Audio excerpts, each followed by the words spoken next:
늦은 밤 책 읽어주는 남자 준원입니다.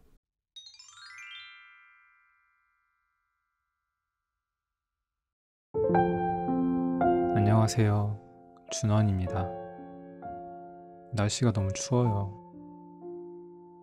모두 감기 걸리지 않으셨죠?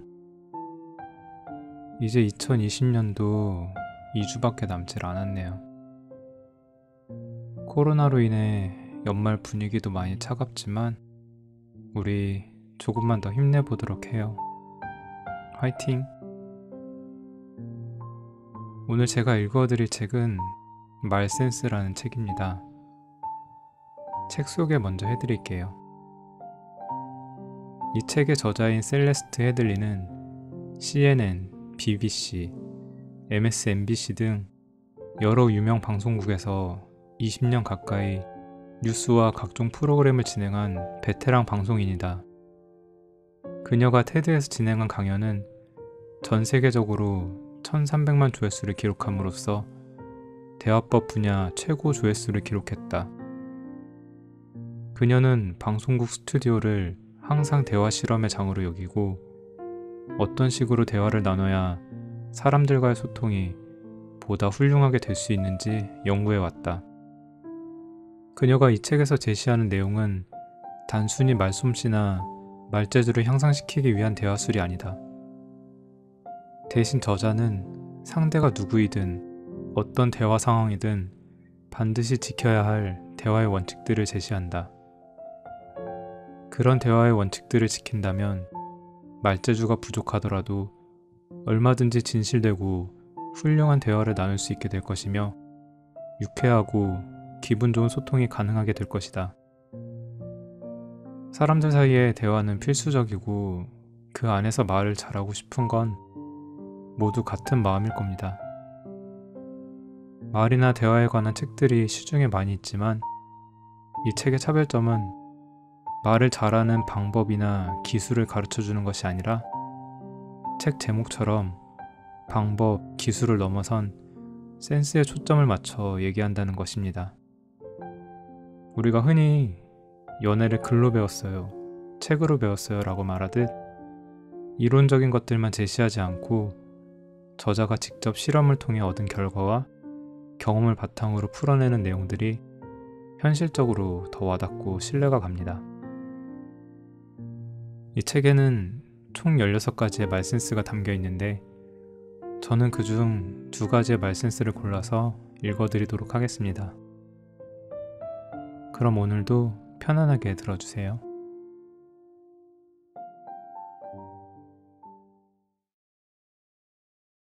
프롤로그. 말센스가 말재주를 이긴다. 역설적이게도 우리에게 가장 큰 상처를 주는 사람은 우리가 가장 사랑하고 아끼던 사람이다.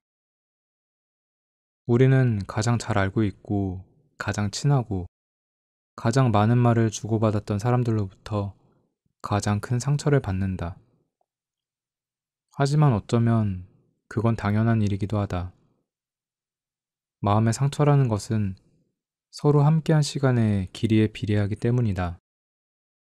그래서 함께하지도 않았고 잘 알지도 못하는 사람에 대해서는 그가 악행을 저질러도 아무런 상처를 받지 않지만 오랫동안 친하게 지냈고 많은 대화를 나눴던 사람으로부터는 약간의 비틀린 말만으로도 크게 상처를 받는다.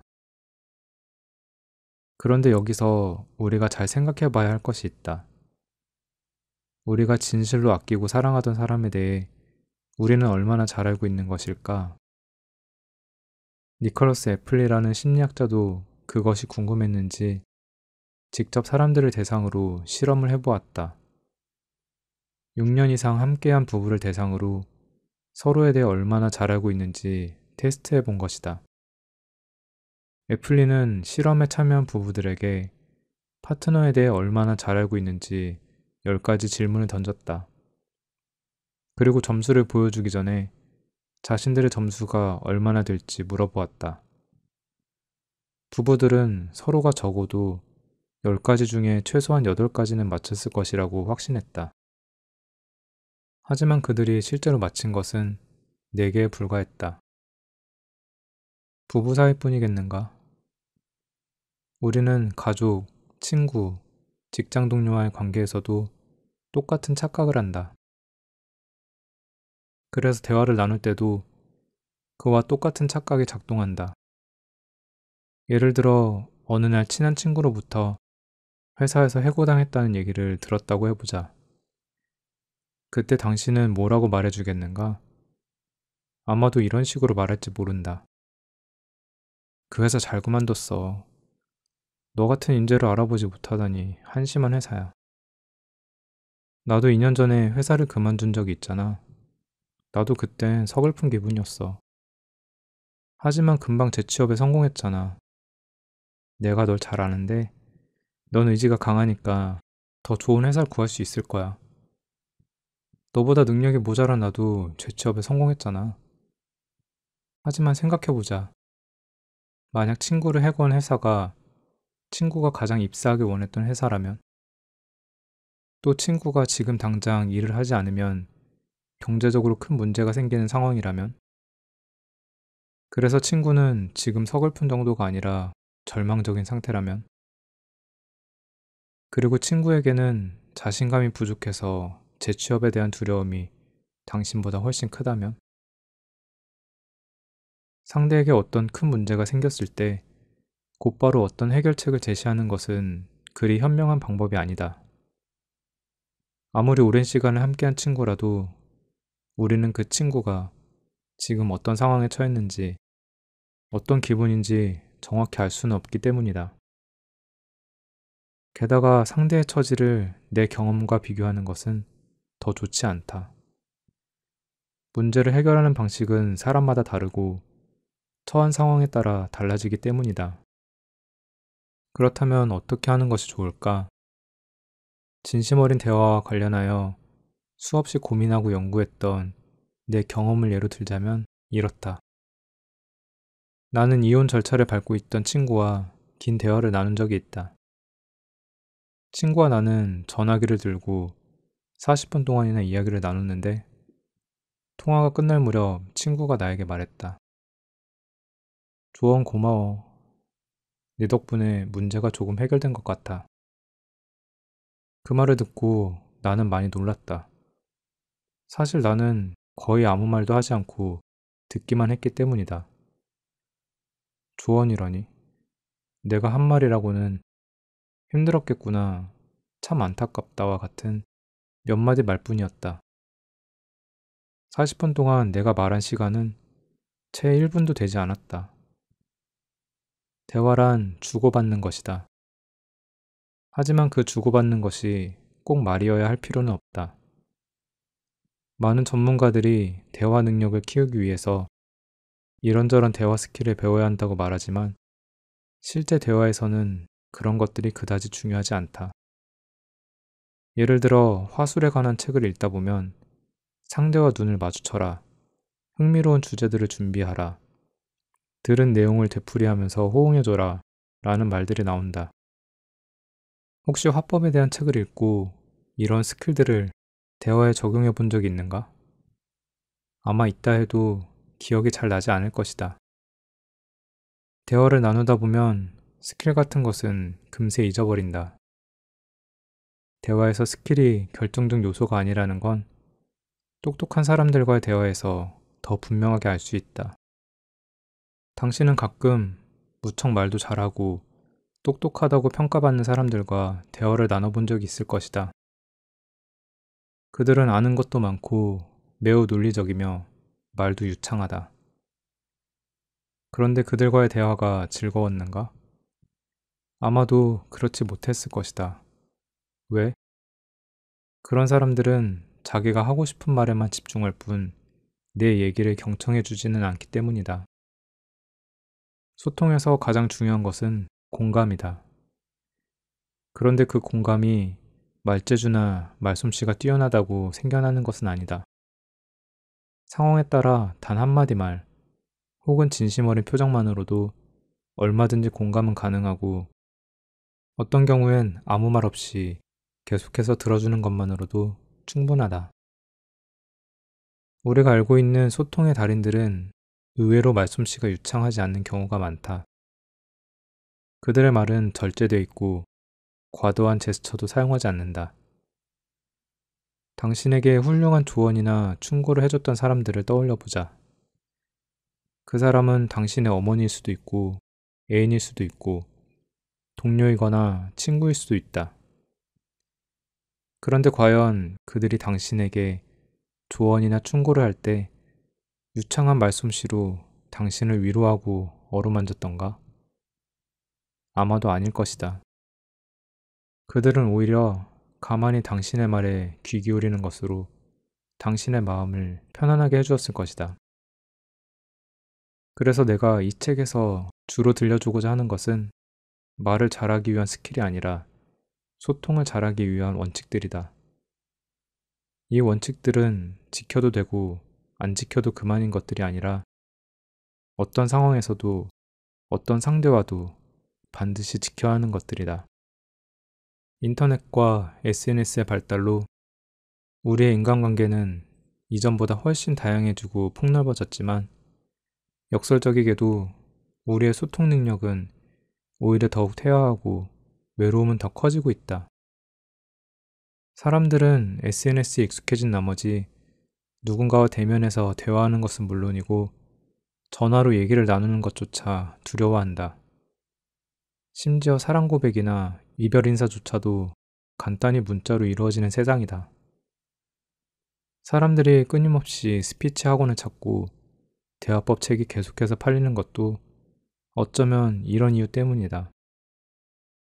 스마트폰과 SNS 때문에 서로 간에 과시적이고 일방적인 소통만 하다 보니 직접 대면에서는 어떻게 말하고 들어주어야 하는지 잊어버린 것이다. 하지만 대화 스킬을 배우는 것만으로는 우리의 인간관계가 깊어지고 확장되기는 힘들다. 지금 당신에게 필요한 것은 말재주의 향상이 아니라 말센스의 향상이다. 말센스란 적재적소에 필요한 말을 필요한 만큼만 하는 것이다. 그것은 또 내가 말하고자 하는 욕구를 잠시 내려놓은 다음 상대를 바라보고 들어주는 것이며 상대가 진심으로 하고 싶은 말을 끌어내는 것이다. 대화를 나눌 때 사람들은 어디까지 말을 해야 할지 확신이 서지 않고 상대가 어떻게 받아들일지 두렵기도 하기 때문에 하고 싶은 말을 다 하지는 못한다. 말센스가 필요한 것은 바로 그 지점이다. 말센스는 경청하고 질문하고 공감하고 배려함으로써 상대가 하고 싶었던 말, 망설이던 말, 감춰두었던 말이 드러나도록 하는 것이다. 나의 본심을 전달하면서도 누군가의 진심을 제대로 알고 싶다면 말하기보다는 들어주고 재촉하기보다는 기다려주고 논쟁하기보다는 공감하는 것이 필요하다. 이것이야말로 진정한 의미의 말센스다. 사람들이 서로에 대해 잘 알고 있다고 착각한다는 사실을 밝혀낸 니콜러스 애플리는 이렇게 결론을 내렸다. 상대의 마음은 절대 펼쳐진 책 같지 않다. 서로를 더 잘 이해하는 비결은 상대의 입장을 해석하는 능력이 아니라 상대가 자신의 마음을 솔직하게 털어놓을 수 있도록 공을 들여 관계를 맺는 것이다. 믿음을 가지고 이 책에서 설명하는 원칙들을 마음에 새겨 실행에 옮겨보도록 하자. 그리하면 당신의 대화에는 좀 더 많은 여유가 생길 것이고 닫혀있던 상대의 마음이 당신을 향해 활짝 열리는 놀라운 경험을 하게 될 것이다. 주인공이 되고 싶은 욕구를 참아낸다. 우리는 상대와 대화를 나누기보다 자기 하고 싶은 말을 하기에 바쁘다. 상대가 보고 느끼고 생각하는 것을 언제나 나와 결부시켜 얘기하는 것이다. 이래서는 상대를 제대로 이해할 수 없다. 나에 대한 이야기에서는 내가 주인공이지만 상대에 대한 이야기에서는 상대가 주인공이 돼야 한다. 몇 년 전 내가 좋아하는 한 친구의 아버지가 돌아가셨다. 장례를 치른 후 어느 날 그 친구는 사무실 밖 벤치에 홀로 앉아 멍하니 지평선만 바라보고 있었다. 그녀는 극도로 심란한 상태였기 때문에 나는 무슨 말을 해줘야 할지 알 수가 없었다. 슬픔에 빠져 취약해진 사람에게 적절한 말이 무엇일까 고민을 하다가 나는 내가 아버지 없이 자랐다는 사실에 대해 이야기를 늘어놓기 시작했다. 내가 9개월밖에 안 되었을 무렵 아버지가 잠수하면서 익사한 이야기를 들려주면서 아버지 얼굴조차 알지 못했음에도 항상 아버지의 죽음을 애통해했다고 말했다. 나는 그저 그녀가 혼자가 아니라는 사실을, 나도 비슷한 일을 겪어봤기 때문에 그녀의 기분을 이해한다는 사실을 알려주고 싶었다. 하지만 내가 이 이야기를 마치자 친구는 나를 바라보면서 이렇게 쏘아붙였다. 좋아, 셀레스트. 네가 이겼어. 너는 아버지를 알지도 못했지만 나는 아버지와 최소 30년 이상을 함께 보냈으니 네 상황이 더 안 좋은 거야. 그러니 아버지가 돌아가셨다고 해서 내가 기분 상할 필요는 없겠지. 나는 몹시 당황했다. 그래서 내가 즉각적으로 보인 반응은 내 태도를 변호하는 것이었다. 나는 말했다. 아니야. 그런 뜻으로 한 말이 절대 아니야. 나는 그저 네 기분을 이해한다고 말하고 싶었던 것뿐이야. 그러자 그녀가 답했다. 아니야, 셀레스트. 너는 이해 못해. 너는 내 기분을 조금도 몰라. 내 친구는 자리를 떴고 나는 그곳에 무기력하게 서서 그녀가 사라지는 모습을 바보처럼 바라만 보고 있었다. 나는 내 친구를 완전히 실망시키고 말았다. 나는 그녀를 위로하고 싶었지만 위로는커녕 기분을 더 상하게 하고 말았다. 하지만 당시만 해도 나는 친구가 나를 오해했다고 생각했다. 그녀가 취약한 상태에 있었기 때문에 도움을 주려던 나를 부당하게 몰아세운 것이라고. 하지만 나중에 생각해보니 친구는 나를 오해한 것이 아니었다. 그녀는 당시 일어났던 일을 나보다도 더 잘 이해하고 있었다. 생각해보니 나는 그녀가 자신의 슬픔을 날 것 그대로 표출하기 시작했을 때 그 상황을 불편하게 느꼈다. 그런 상황에서 무슨 말을 해야 할지 몰랐기 때문에 내가 편안하게 느끼는 주제, 즉 나 자신에 대한 이야기를 늘어놓은 것이다. 적어도 의식적인 수준에서는 내가 그녀와 공감을 하려고 노력하고 있었는지 모르지만 실제로 내가 행한 건 그녀의 고통에서 관심을 끌어와 나에게 집중시킨 것이 전부였다. 그녀는 자신의 아버지에 대해 말하고 싶어 했을 것이고 내게 자신의 아버지가 어떤 사람인지 이야기해주고 싶었을 것이다. 그녀는 자신의 소중한 기억을 친구와 나눔으로써 상실감을 극복하고 싶었을 것이다. 그런데 나는 그녀의 이야기를 들어주기는커녕 내 아버지의 비극적인 죽음에 대한 이야기만 늘어놓고 말았다. 그날 이후로 나는 내가 얼마나 자주 다른 사람들의 상실과 고난에 대한 이야기를 내 자신의 경험과 관련된 이야기로 맞받아쳤는지 인식하기 시작했다. 내 아들이 보이스카웃에서 한 아이와 다툰 이야기를 하면 나는 대학 시절 나와 불화를 겪은 한 소녀의 이야기를 들려주었다. 또 동료가 해고를 당하면 나는 그에게 과거 내가 직장에서 쫓겨났을 당시 직업을 찾기 위해 얼마나 고생했는지 이야기해주곤 했다. 하지만 공감을 위한 내 시도에 사람들이 어떻게 반응했는지 좀 더 관심을 갖게 되면서 나는 내 경험을 공유하는 행위가 의도와는 달리 정반대의 효과를 낸다는 점을 깨닫게 되었다.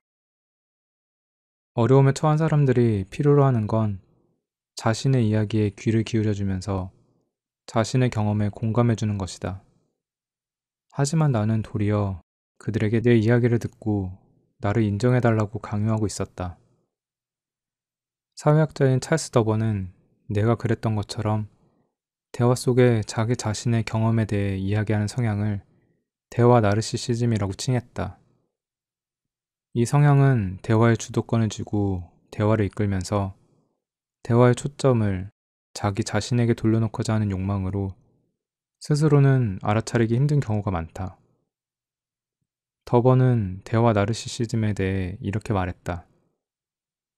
대화 나르시시즘은 주목을 끌고자 하는 사람들의 지배적인 심리 성향을 잘 나타내준다. 이 성향은 친구와 가족, 동료들 사이에서 이루어지는 대화에서 주로 모습을 드러낸다. 끊임없이 자기 이야기만 하는 사람에게 대처하는 방법을 알려주는 책들이 인기를 얻는 것을 보면 이런 성향이 일상생활 전반에 널리 퍼져 있음을 알 수 있다. 더번은 이와 관련하여 대화 상황에서 나타나는 두 종류의 반응을 제시한다. 하나는 전환 반응이고 다른 하나는 지지 반응이다. 전환 반응은 관심을 자기 자신에게로 돌리는 것이고 지지 반응은 관심을 상대에게 두는 것이다. 간단히 예를 들자면 다음과 같다. 전환 반응. 나 지금 너무 바빠. 나도 지금 정말 정신없어. 지지 반응. 나 지금 너무 바빠. 왜? 해야 할 일이 많아? 전환 반응. 새 신발을 사야겠어. 내 신발도 다 낡았어. 지지 반응. 새 신발을 사야겠어. 그래? 어떤 신발을 사고 싶어? 눈치가 빠른 사람이라면 이미 알았겠지만 전환 반응은 대화 나르시시즘의 주된 특징이다. 전환 반응은 관심의 초점을 끊임없이 자신을 향하도록 한다. 반대로 지지 반응은 상대방이 자신의 이야기를 계속할 수 있도록 도와준다. 지지 반응은 내가 지금 상대의 말을 듣고 있고 계속해서 상대 이야기를 듣는 것에 관심이 있다는 뜻이다. 캐치볼 게임은 종종 대화에 대한 비유로 활용된다. 대화란 끊임없이 관심을 주고받는 것이기 때문이다. 또 대화란 자신의 생각에 대해 말하는 것과 상대가 말하는 내용을 듣는 행위가 계속해서 되풀이되기 때문이다. 캐치볼 게임을 할 때는 서로 역할을 바꿔가면서 진행해야 한다. 하지만 대화를 할 때는 상대에게 말할 기회가 넘어가지 않도록 술수를 쓸 수가 있다. 대화의 주도권을 쥐기 위해 미묘한 수단을 동원하는 것이다. 이와 관련하여 더번은 다음과 같은 사례를 제시한다. 어젯밤에 새로 나온 그 영화를 봤어. 그래? 좋은 영화더라. 난 정말 재밌게 봤어. 그렇구나. 너도 그 영화 봤지? 나도 봤어. 근데 난 좀 별로였어. 내가 보기엔 연기가 너무 부자연스러웠고. 이 대화에서 댄은 조씨가 질문을 던질 때까지 적극적인 호응을 보내지 않았다. 아마도 댄은 자신에게 대화의 고삐를 넘기도록 조씨를 압박하고 있다는 사실을 의식하지 못했을 것이다. 하지만 댄은 조씨의 말에 무덤덤하게 반응하고 비평함으로써 대화의 주도권을 자기 쪽으로 이끌고 있다. 주도권을 놓고 벌이는 줄다리기의 과정을 추적하는 것이 항상 쉬운 일만은 아니다.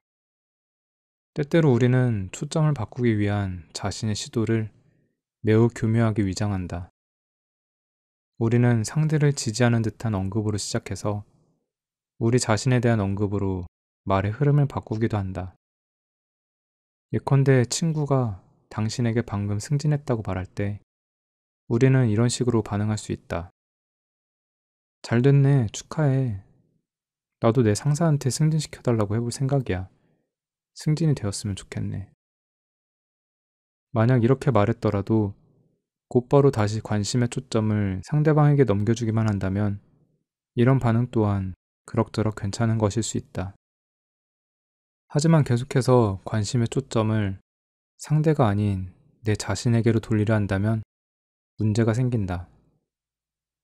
이런 태도는 상대로부터 계속해서 공을 빼앗는 것이나 다름없기 때문에 상대방은 얼마 지나지 않아 대화를 그만두고 싶어 할 것이다. 누군가가 우리에게 이야기를 할 때 우리의 두뇌는 자동적으로 비슷한 경험에 대한 기억들을 훑고 지나간다고 한다. 어쩌면 관심을 자신의 경험으로 되돌리려는 성향은 사실 매우 자연스러운 본능이다. 게다가 현대인들은 그 어떤 다른 주제보다 그들 자신에 대해 이야기하는데 더 익숙해져 있다. 한 연구에 따르면 우리는 대화할 때 말하는 시간의 약 60%가량을 자기 자신에 대해 이야기하는 데 쓴다고 한다. 게다가 나머지 40% 또한 이야기를 나누는 상대방이 아닌 제3자에 대해 이야기하는 데 쓴다. 예를 들어 당신의 동생이 자기가 만든 맛있는 저녁 식사에 대해 이야기한다고 가정해보자. 아마도 당신의 두뇌는 즉시 비슷한 경험들을 찾아 나서기 시작할 것이다. 그녀가 버섯에 대해 언급할 때 당신의 뇌는 버섯에 관한 정보를 얻어내기 위해 기억을 뒤적이기 시작한다. 그녀가 손가락을 베었다고 이야기하는가? 그렇다면 당신의 뇌는 상처를 꿰매기 위해 응급실에 갔던 기억을 끄집어낼 것이다. 그런 뒤 당신의 뇌는 그 모든 기억을 분석하는 작업에 들어갈 것이다. 당신이 버섯은 맛있어 라고 생각한다면 당신의 입은 침을 흘릴 것이고, 당신이 칼에 베인 손가락의 고통을 기억해낸다면 당신의 손가락은 희미한 통증을 느낄 것이다. 이후 그 모든 감각 경험들은 다시 뇌로 되돌아와 한데 흡수되고 통합된다. 이 현상들은 자동적으로 그리고 신속하게 일어나기 때문에 우리는 보통 그 과정을 인식하지 못한다. 이런 과정이 제대로 작동할 경우 그와 같은 생물학적 반응들은 상대에게 공감을 느끼도록 우리를 도와준다. 우리는 그 저녁이 얼마나 맛있을지, 날카로운 칼에 베인 손가락이 얼마나 아플지 상상할 수 있다. 그런데 때로는 일이 잘못되기도 한다. 동생이 이야기한 것과 내 경험이 맞아떨어지지 않을 수 있다. 그럴 때 나는 동생에게 공감하지 못하고 내 경험을 중심으로 생각하게 된다. 그래서 행동 전문가인 주디스 마틴은 이렇게 말했다. 대부분의 경우 당신은 상대의 이야기와 당신 자신의 경험을 비교함으로써 상대를 이해하려 든다. 이것이 당신이 생각하는 전부라면 당신은 마치 상대가 당신 자신인 것처럼 생각하고 있는 것이다. 하지만 분명 그 사람은 당신이 아니다. 따라서 당신 자신의 경험에 문의하는 것이 진정한 이해를 위한 출발점이 되어서는 안 된다. 우리가 대화를 나눌 때 또 하나 유념해야 할 것이 있다. 상대방에 대한 공감력은 대화를 나누기 직전의 상황과 밀접하게 관련돼 있다는 점이다. 예를 들어 당신과 당신의 친구가 동시에 같은 회사에서 해고를 당했다고 가정해보자. 이 경우 친구의 기분을 판단하기 위한 척도로 당신 자신의 기분을 활용하는 것은 꽤나 적절한 일이 될 수 있다. 두 사람은 같은 사건을 경험하고 있기 때문이다. 하지만 당신의 친구만 해고를 당하고 당신은 기분 좋은 하루를 보내고 있다고 가정해보자. 그 상황에서 당신의 친구가 당신에게 다음과 같이 한탄하는 말을 한다. 정말 비참해. 너무 걱정이 돼서 속이 쓰릴 지경이야. 그런데 이때 당신은 자신도 모르게 당신 자신의 좋은 기분을 기준으로 삼아 이렇게 대꾸할지도 모른다. 걱정 마. 괜찮을 거야. 나도 6년 전에 해고당한 적이 있지만 별 문제 없었어. 당신이 더 편안하면 편안할수록 상대의 고통에 공감하는 일은 그만큼 더 힘들어진다. 그래서 신경과학자인 타이나 싱어는 이렇게 말했다. 좋은 기분을 느끼는 사람들은 자기 파트너의 부정적 경험을 실제보다 덜 심각하게 평가한다. 반면 방금 불쾌한 경험을 한 사람들은 자기 파트너의 긍정적 경험을 실제보다 덜 좋게 평가한다. 나는 이러한 사실들을 깨닫고 난 후 나 자신에 대해 이야기하려는 본능을 줄이고 상대방의 이야기를 계속할 수 있도록 노력하고 있다. 또한 나는 더 적게 말하고 더 많이 듣기 위해 의식적으로 노력한다. 하지만 물론 이것은 쉬운 일이 아니다. 쉬운 일이 아니기 때문에 의식적인 노력이 필요하다. 최근 나는 이혼 절차를 밟고 있던 내 친구와 긴 대화를 나눈 적이 있다. 우리는 통화를 하면서 수화기를 약 40분 가까이 붙들고 있었지만 나는 거의 아무 말도 하지 않고 듣기만 했다. 통화가 끝날 무렵 친구가 말했다. 조언 고마워. 네 덕분에 문제가 조금 해결된 것 같아. 조언이라니? 사실 나는 아무런 조언도 해주지 않았다. 내가 한 말이라고는 힘들었겠구나. 참 안타깝다와 같은 대답들 뿐이었다. 이 경험이 말해주는 것은 무엇인가? 친구에게 필요했던 건 내 조언이나 내 이야기가 아니라는 사실이다. 그녀는 그저 자신의 이야기를 들어줄 사람이 필요했던 것이다. 대화란 주고받는 것이다. 그러나 그 주고받는 것이 꼭 말일 필요는 없다. 눈빛만으로도 감정을 공유할 수 있고 표정만으로도 상대에게 나의 느낌을 전달할 수 있다. 함께 웃음으로써 기쁨을 공유할 수 있고 함께 울면서 슬픔을 나눌 수도 있다. 물론 어느 순간에는 말이 필요하다. 상대가 잘못된 판단에 따라 잘못된 행동을 하려고 할 때는 말로 설득할 필요가 있다. 상대가 나에게 자신이 잘 모르는 것에 대해 설명을 요구하면 그 또한 논리적으로 잘 설명해줘야 한다. 하지만 대화의 절반은 말이 아닌 것들이다. 숨소리, 표정, 몸짓, 그리고 침묵 속에 말보다 더한 공감력이 있다. 대화를 잘한다는 것은 그러한 비언어적 공감력을 발휘할 줄 안다는 것이다. 말을 해야 할 때와 말을 하지 말아야 할 때를 구분할 줄 안다는 것이다. 그리고 대화의 나머지 절반도 말하는 것만으로 채워지는 것은 아니다. 말하는 것보다는 듣는 것이 더 많아야 한다. 상대의 말에 공감해주기 위해 굳이 내 얘기를 꺼낼 필요까지는 없다. 그저 들어주는 것만으로도 훌륭한 공감력을 발휘한 것이다. 대부분의 경우 대화의 초점을 나에게 되돌리는 행위는 상대에게 도움이 되기보다 해를 끼칠 가능성이 더 높다. 대화 중에 내 자신과 관련된 얘기를 아예 하지 않는다면 어떻게 될까? 그것 때문에 대화가 방해받을 이유는 전혀 없다. 사람들이 입은 다물되 귀는 열어두라고 말하는 데는 다 이유가 있다. 그래서일까? 로마 시대의 정치가이자 철학자 카토도 이렇게 말했다. 나는 말하는 것이 침묵하는 것보다 좋다는 확신이 들 때에만 말한다. 물론 우리가 모든 대화 상황에서 카토의 말처럼 할 수는 없을 것이다.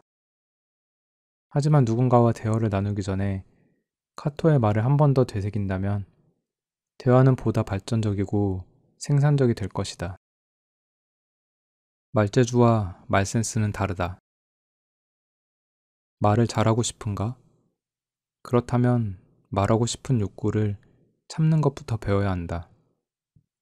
우리가 알고 있는 소통의 달인들은 의외로 말솜씨가 유창하지 않는 경우가 많다. 그들의 말은 절제돼 있고 과도한 제스처도 사용하지 않으며 오히려 들어주는 것에 능숙하다.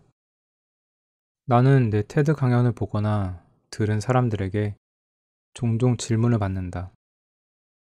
그들이 하는 질문은 10중 8구 다른 사람들의 끔찍한 대화 기술에 대처하는 법과 관련되어 있다. 그들은 이렇게 묻는다. 상대가 말을 그치지 않고 계속하면 어떻게 하죠? 상대가 지루한 말을 늘어놓거나 했던 말을 계속 반복할 때는 어떻게 하죠? 상대가 아무 말도 안 할 때는 어떻게 하죠? 하지만 다음과 같은 질문은 거의 들어보지 못했다. 저는 항상 다른 사람의 말에 끼어듭니다. 이런 습관을 고치려면 어떻게 해야 하나요? 저는 상대가 말을 할 때 지루해하곤 합니다. 이런 태도를 바꿀 수 있을까요? 우리는 질 나쁜 대화를 다른 사람 탓으로 돌리곤 한다. 처음 만난 날 어색해서 참기 힘들었다면 상대가 너무 말재주가 없었기 때문이고 저녁 밥상에서 대판 싸웠다면 상대가 멍청한 무례한이기 때문이다. 대부분의 사람들은 자신이 대화에 꽤 능숙하다고 생각한다. 이 책을 읽고 있는 당신이라면 아마도 자기 자신의 대화 기술에도 개선할 여지가 있다는 점을 알아차렸겠지만, 그럼에도 여전히 자신의 대화 능력이 평균을 넘는다고 생각하고 있을 것이다. 충분히 이해한다. 나 역시 그렇게 생각한 적이 있었다. 나 또한 엄청난 실수를 몇 차례 겪고 난 뒤에야 대화와 관련해 도움을 좀 받아야 한다는 사실을 받아들일 수 있게 되었다. 가장 기억에 남는 실수 중 하나는 직장에서 일어났다.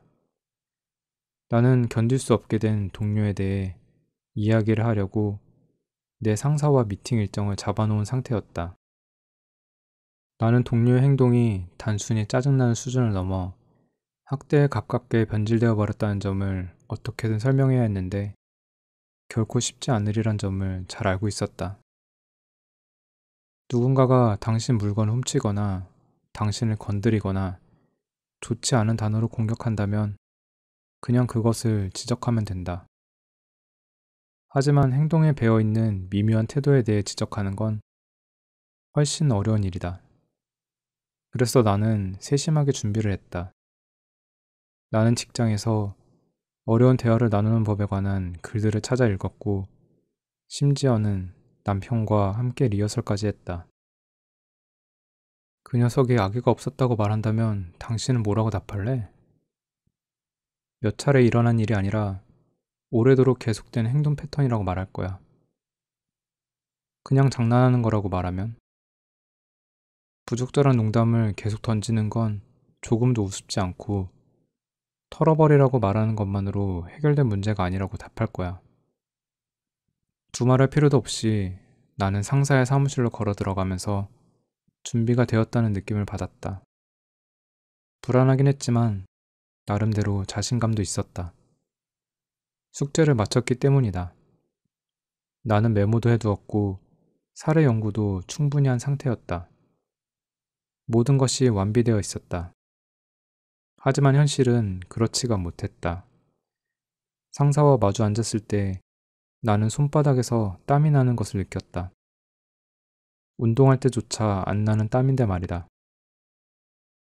나는 리허설한 대로 상황을 설명했지만 내 상사는 기대한 대로 반응해 오지 않았다. 나는 순식간에 방향 감각을 잃어버렸다. 대답을 떠올리기 위해 분투하는 동안 그는 내 심리 상태에 대해 질문을 던지기 시작했다. 자네 피곤한가? 스트레스가 심한가? 당황스러운가? 나는 완전히 무방비 상태가 되었다. 예, 스트레스가 좀 심해요. 아니요, 잠을 잘 못 자요. 나는 공들여 계획한 대화 내용으로 방향을 틀어보려고 노력했지만 모두가 허사였다. 내 상사는 순식간에 대화 전체를 내 기분과 업무 습관에 관한 이야기로 뒤바꿔 놓았다. 나는 수세에 몰렸다. 나는 직장에 적응하도록 도와줄 코치와 만나보기로 약속한 후 사무실 밖으로 걸어 나왔다. 상사는 나와 갈등을 겪은 동료와 이야기조차 해보려 하지 않았다. 아무것도 해결된 것이 없었다. 그는 내 이야기를 듣지 않았고 나도 준비해 놓은 각본에만 신경 쓰느라 그의 말을 귀담아 듣지 않았다. 나는 목적 달성에 실패했을 뿐만 아니라 풀어보려던 문제를 악화시키기까지 했다. 나는 더 좌절했고 더 많은 스트레스를 받았으며 의지할 곳마저 잃어버렸다. 똑같은 문제 때문에 상사를 2번 찾아갈 수는 없는 노릇이기 때문이다. 몇 달 후 나는 그 직장을 떠났다. 직장을 나온 데는 분명 다른 이유들도 있었지만 상사와 나는 그 대화와 풀리기는커녕 악화되기만 한 문제들이 퇴사를 결심하게 만든 주된 원인이었다. 참담했던 그 대화가 내게 그토록 깊은 영향을 미친 가장 큰 이유는 나 스스로 대화를 장악할 수 있다고 굳게 믿었기 때문이다. 당시 나는 완전히 준비된 상태였고 구체적인 목적을 달성하길 기대하고 있었다. 게다가 나는 말하기 분야의 전문가였다. 객관적인 척도로 평가했을 때 나는 대다수의 사람들보다 대화에 능했다.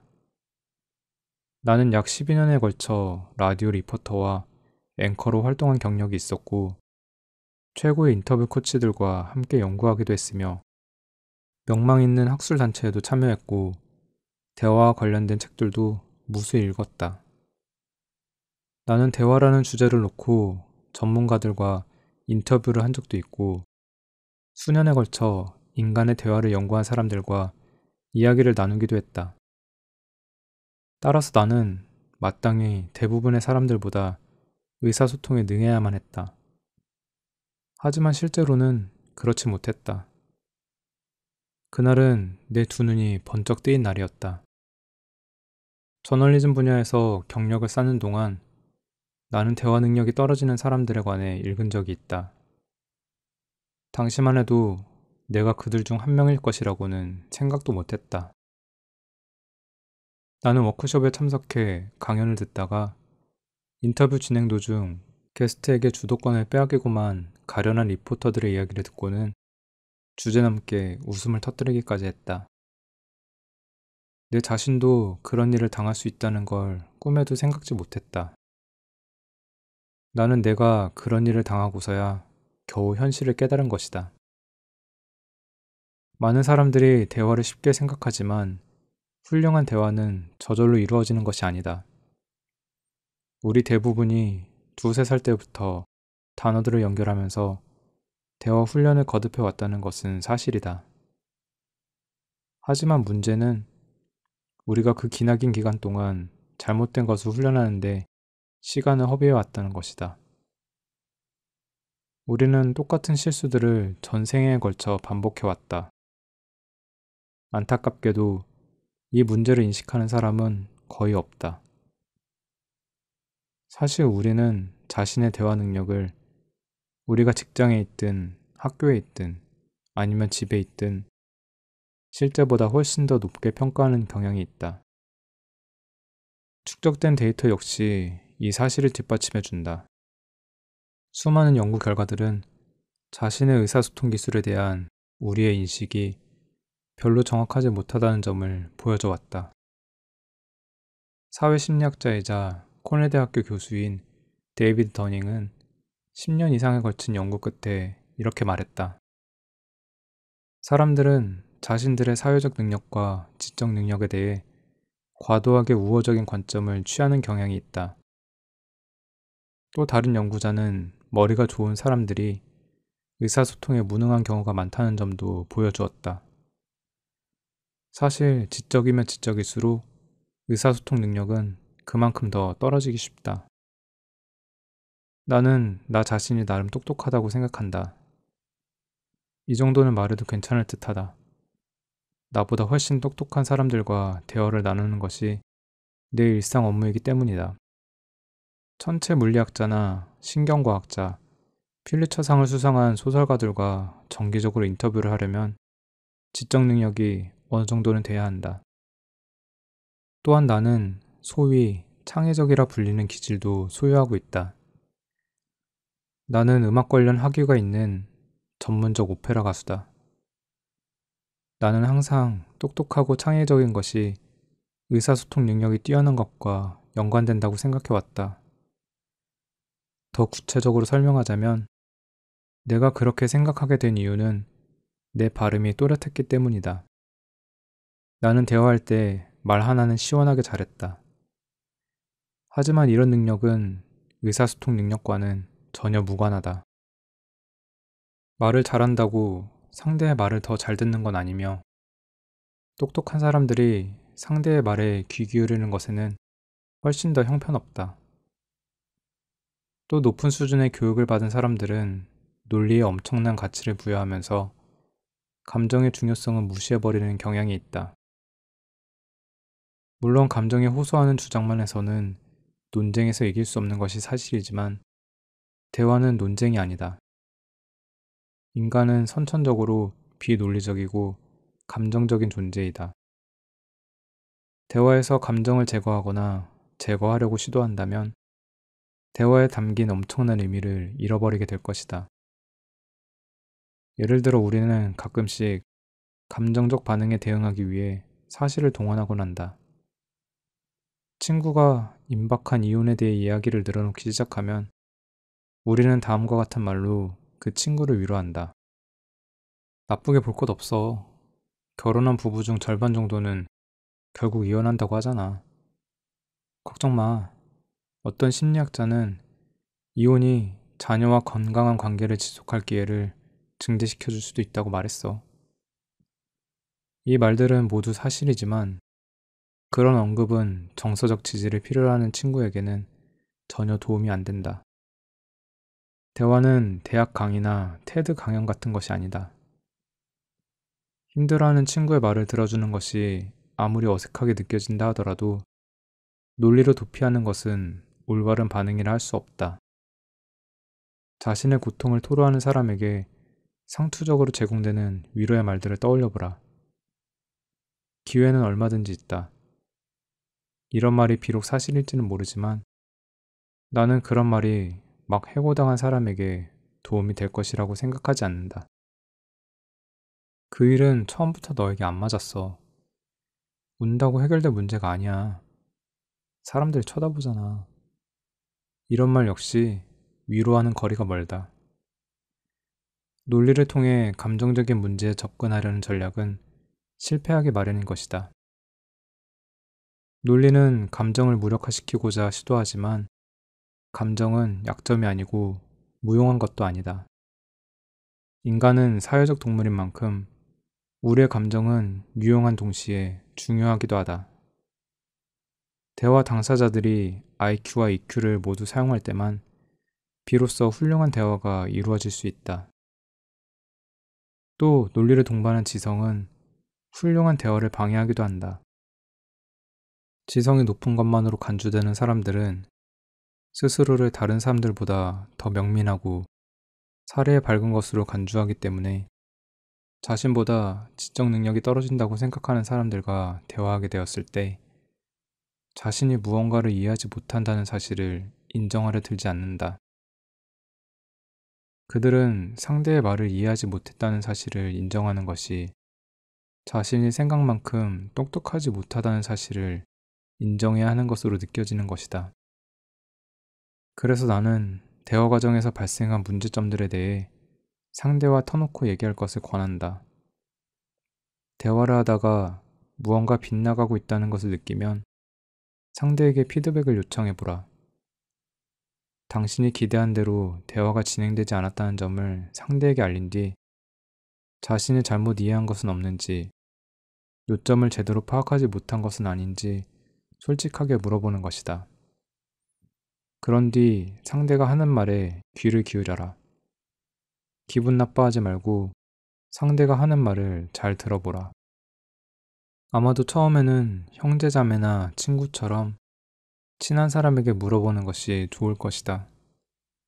건설적인 비판을 귀담아 듣는 것은 결코 쉬운 일이 아니지만 대화 능력을 향상시키고자 한다면 개선이 필요한 측면들을 정직하게 검토해보는 것이 필수적이다.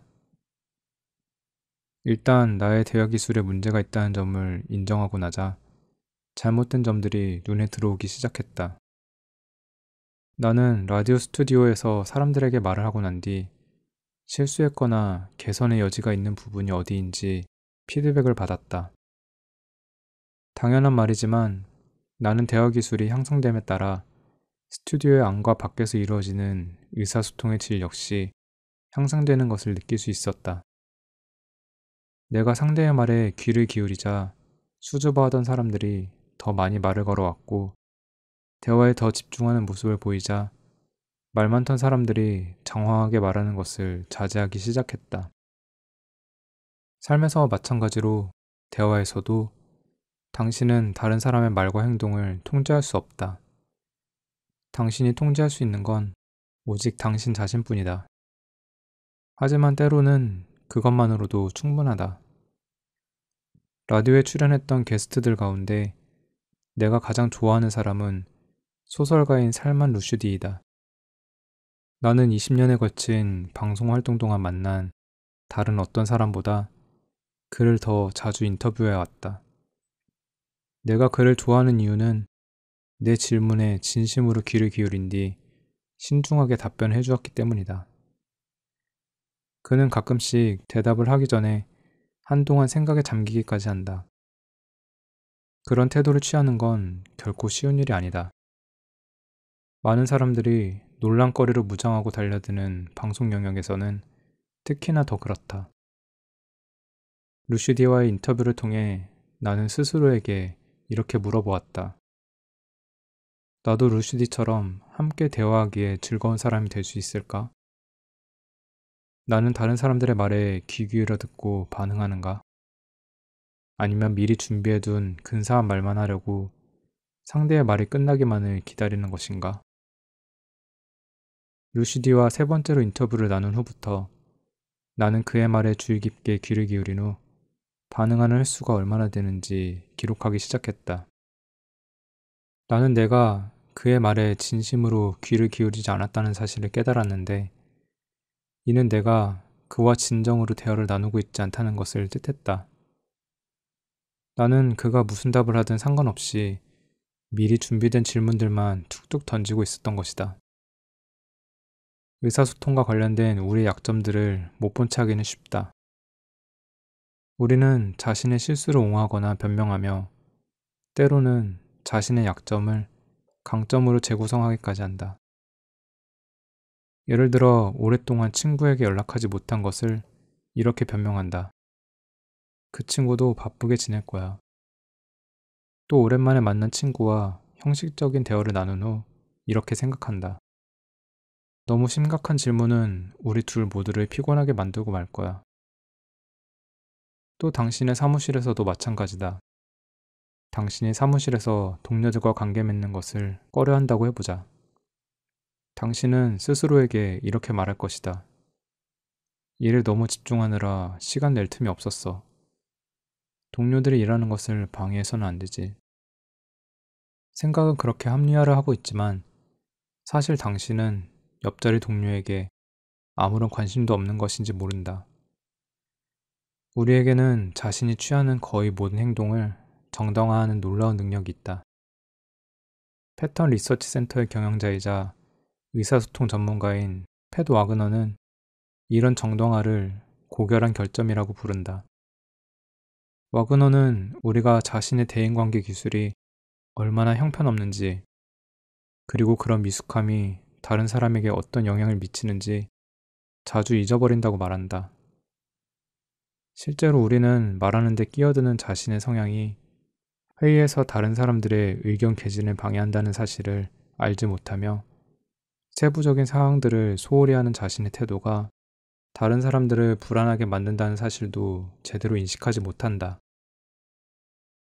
그렇다면 어떻게 해야 할까? 다음은 내가 이런 문제들을 극복하기 위해 활용한 훈련법이다. 이 방법은 와그너가 자신의 워크숍에서 보여준 훈련을 토대로 했다. 나는 먼저 대화를 할 때 내 기분을 상하게 하는 사람들의 행동을 목록으로 만들었다. 다음과 같은 식이다. 한 말을 반복한다. 장황하게 설명한다. 말하는데 끼어든다. 그런 뒤 그 목록을 친구와 동료들에게 보여주면서 나에게 해당되는 항목이 몇 개나 되는지, 내가 그런 행동을 하는 빈도는 얼마나 되는지 알려달라고 부탁했다.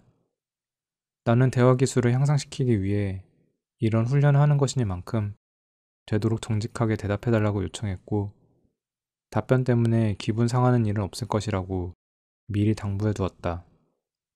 이 훈련은 위험한 모험처럼 느껴졌지만 나를 일깨워주는 것이 아주 많았다. 물론 대화 상황에서 알아야 할 모든 것을 아는 건 불가능하다. 각각의 대화는 그 대화 상황에 고유한 측면이 있기 때문이다. 그래서 작가인 조슈아 위베강도 의사소통의 기술은 정보 전달의 기술이 아니다라고 말한 바 있다. 당신은 대화와 관련된 기술들을 주기율표에 있는 원소 번호처럼 외울 수 없다. 하지만 그럼에도 우리 대부분은 그런 식으로 대화에 접근한다. 대화를 개선하는 법에 관한 조언을 구할 때 당신은 종종 어느 상황에나 광범위하게 적용되는 규칙들과 마주하게 될 것이다. 어쩌면 그런 전략들을 당신은 이미 어느 정도 알고 있을지도 모른다. 예를 들면 이런 것들이다. 상대와 눈을 마주쳐라. 흥미로운 주제들을 준비하라. 들은 내용을 되풀이해 호응하라. 미소를 짓고 고개를 끄덕여라. 가끔씩 아, 그렇군 같은 감탄사로 장단을 맞춰라. 하지만 내 조언은 한마디로 그렇게 하지 마라 이다. 나는 그런 전략들에 크게 신경 쓰지 않는다. 전문가들이 좋은 전략이라고 말한 것들이 실제 현실에서는 잘못된 것으로 드러나는 경우가 너무 많기 때문이다. 그렇다면 왜 나의 조언에는 주의를 기울이라고 하는가? 왜냐하면 내가 매일같이 방송을 진행하는 스튜디오는 일종의 대화 실험실 같은 역할을 하기 때문이다. 화학자가 질산, 아세톤, 염소 같은 화학 물질들을 가지고 실험을 하듯 나는 매주 수많은 사람들과 함께 앉아 여러 유형의 대화들을 가지고 실험을 거듭한다. 그 사람들 가운데 대다수는 내게 낯선 사람들로 국적도 매우 다양하고 출신 성분도 제각각이다. 나는 상원의원, 영화배우, 목수, 트럭 운전사, 백만장자, 유치원 교사 등 온갖 종류의 사람들과 대화를 나눠봤다. 그들 중 일부는 매우 감정적이고 다른 일부는 엄청나게 차분하다. 내 스튜디오는 대화 기술들을 테스트하기에 더없이 적합한 장소다. 듣고 있다는 것을 나타내기 위해 고개를 끄덕이며 아 라고 말하라와 같은 조언들을 접하면 나는 그 전략을 스튜디오로 가지고 가서 직접 시험해 볼 수 있다. 나는 수많은 사람들 앞에서 고개를 끄덕이며 아 라고 말한 뒤 그들의 반응을 점검해 볼 수 있다. 그렇다면 이 전략은 효과가 있었는가? 아니, 별로 그렇지 못했다. 내 경험에 의하면 의도적으로 머리를 끄덕이는 것은 진실되지 못한 것이며 그러한 느낌은 상대에게까지 고스란히 전달된다. 반대로 의도하지 않은 상태에서 무의식적으로 자연스럽게 머리를 끄덕이면 상대 역시 긍정적으로 반응이 온다. 듣고 있다는 것을 알리려면 머리를 끄덕여야 해 라고 생각하면서 계획적으로 행동하면 고개를 끄덕이며 듣는 체 하는 행동을 의식적으로 생각하느라 대화 자체에 충분히 주의를 기울이지 못할 것이다. 인위적인 끄덕거림을 진짜처럼 보이게 만들 수 있는 건 오직 전문적인 배우들 뿐이다. 상대와 시선을 접촉하라는 전략 역시 도움이 안 되긴 마찬가지다. 내가 면접을 볼 때 이 기법을 사용하자 인사 담당자는 내게 커피를 너무 많이 마신 것 아니냐고 진지하게 물어왔다. 그녀는 걱정 섞인 미소를 지으며 너무 예민해 보이는군요 라고 말했다. 역효과만 생긴 것이다. 일반적으로 통용되는 거의 모든 대화 기법을 시험해 본 이후 대부분의 기법이 인위적이거나 부자연스럽게 느껴진다는 것을 발견한 이후 나는 훌륭한 대화의 조건과 관련된 내 가정들에 의문을 제기하기 시작했다. 나는 일생에 걸쳐 배워온 지식들 가운데 상당수가 잘못된 것일지 모른다고 생각했다. 그동안 외우고 익힌 대화 전략들은 생각만큼 도움이 되지 않았던 것이다. 나는 수년에 걸쳐 습득한 지식들을 모두 벗어던진 채 원점부터 다시 시작해야 했다. 대화에 관한 한 나는 생각만큼 똑똑한 사람이 아니었다.